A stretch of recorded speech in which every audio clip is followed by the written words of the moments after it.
Tena kwenye channel ya Kuku Farm Channel nzuri kabisa ambayo inakusaidia mfugaji kuweza kujifunza vizuri kabisa kuhusiana na masuala mazima ya ufugaji wa kuku.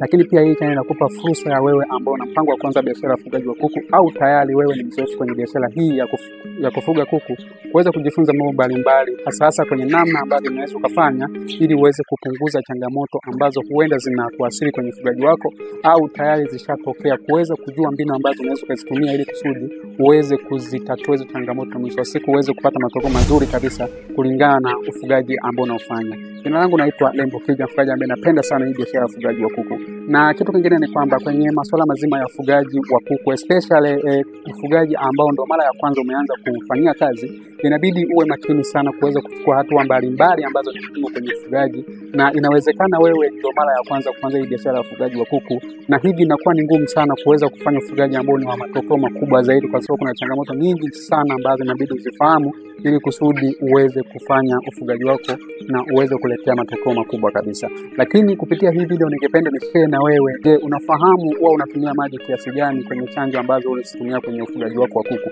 Mara nyingi wafugaji wengi huwa wanabuni tu kiasi cha maji ambacho kinatakiwa kwa ajili ya kutoa chanjo, na hii inaendana pia na jinsi ambavyo wameelekezwa aidha na wataalamu au na watu wengine ambao wana uzoefu kwenye masuala mazima ya ufugaji wa kuku.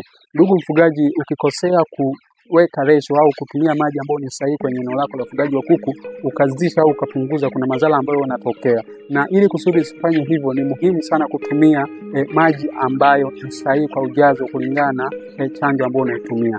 Na kwenye masuala mazima ya kutoa chanjo kwa kuku, kuna vitu kadhaa ambavyo wewe mfugaji inabidi ukizingatie. Kitu cha kwanza ni aina ya chanjo ambayo unatakiwa uitumie, ni muhimu sana kuifahamu. Lakini kitu cha pili, idadi ya kuku ambao unatakiwa uwape hiyo chanjo, na kitu cha tatu ni muda wa kuwapatia chanjo au kuku wako, na kitu cha nne cha muhimu kabisa ni swala lazima kuhusiana na aina ya maji ambayo inabidi uyatumie. Hayo mambo manne ni mambo muhimu sana ya kuweza kuyafanyia kazi au kuyazingatia ukiwa unajiandaa kutoa chanjo kwa kuku wako. Je, wewe kama mfugaji kwenye eneo lako la ufugaji wa kuku, unajua kiasi gani cha maji ambayo yanahitajika kulingana na idadi ya kuku ambao unawafuga? Inawezekana unafuga kuku 200, 300, 400 mpaka 1000.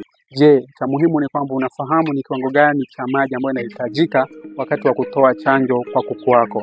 Lakini pia inawezekana chanjo ambayo unaitoa ni chanjo ambayo aidha ni siku ya 7 ni ya kideri au gumbolo siku ya 14 au unarudia chanjo. Lakini shida inakuja, je, unafahamu kiwango cha maji ambayo yanatakiwa yatumike ili kusudi usichanganye ukatumia dozi kwa jinsi ambavyo haitakiwi?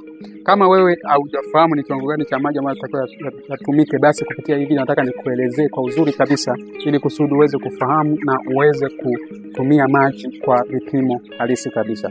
Unapojiandaa kutoa chanjo kwa kuku wako, lazima kwanza ujue idadi ya kuku ambao nao, lakini pia lazima ujue hiyo chanjo ni chanjo yenye dozi ya kuku wangapi. Hayo mambo mawili ni muhimu sana kuweza kuyafahamu. Sasa ukishajua hivyo vitu viwili, unaenda kwenye vipimo sasa ili kusudi ujue idadi au kiwango cha maji ambayo inatakiwa kulingana na chanjo ambayo unaitumia. Tutolee mfano kwamba una vifaranga 500, alafu ndio unatakiwa uwapatie chanjo ya kideri na wana siku 7. Utafanyaje kujua kiwango cha maji ambayo inatakiwa ili kusudi uweze kuchanganya hiyo chanjo ya kideri kwenye maji na uwapatie vifaranga wako waweze kupata maji kwa ambayo yana chanjo ambayo umeinunua kutoka dukani? Unachokifanya ni rahisi tu, kwamba chukua namba ya vifaranga ambao unao ambao ni 500, zidisha kwa idadi ya siku zao na siku ngapi ambao ni 7, unazidisha kwa 1.5, unagawanya kwa hiyo chanjo ina uwezo wa kuhudumia vifaranga wangapi ambao ni 500 nimekwambia. Jibu ambalo utalipata ni jibu ambalo ni lita za maji ambazo zinatakiwa. Ukiangalia hapo jibu ambalo limekuja pale ni 10.5. Kwa hiyo hizi ni lita za maji ambazo unatakiwa uyapime ili kusudi uweze kuichanganya chanjo yako na uweze kuwapatia hao vifaranga waweze kunywa hayo maji ambayo yana chanjo tayari. Unajua wewe kwenye ufugaji wako wa kuku ulikuwa unafanya vipi ili kujua kiwango cha maji ambayo yanatakiwa kulingana na umri wa kuku ambao unatakiwa. Lakini pia kuku wako wakiwa na umri mkubwa zaidi, kwenye hiyo namba ambayo nimesemea hapo kwamba walikuwa wana siku 7, utabadilisha, utaweka umri wa hao kuku ili kusudi kuweza kujua kiwango cha maji ambayo yanahitajika. Kama una changamoto kwenye eneo lako la ufugaji wa kuku, usisite kuwasiliana na mimi ili tuweze kueleweshana, tupeane elimu jinsi gani ufanye ili uweze kuboresha ufugaji wako, mwisho wa siku uweze kupata matokeo makubwa zaidi kwenye eneo lako la ufugaji wa kuku. Asante sana, tukutane katika video nyingine.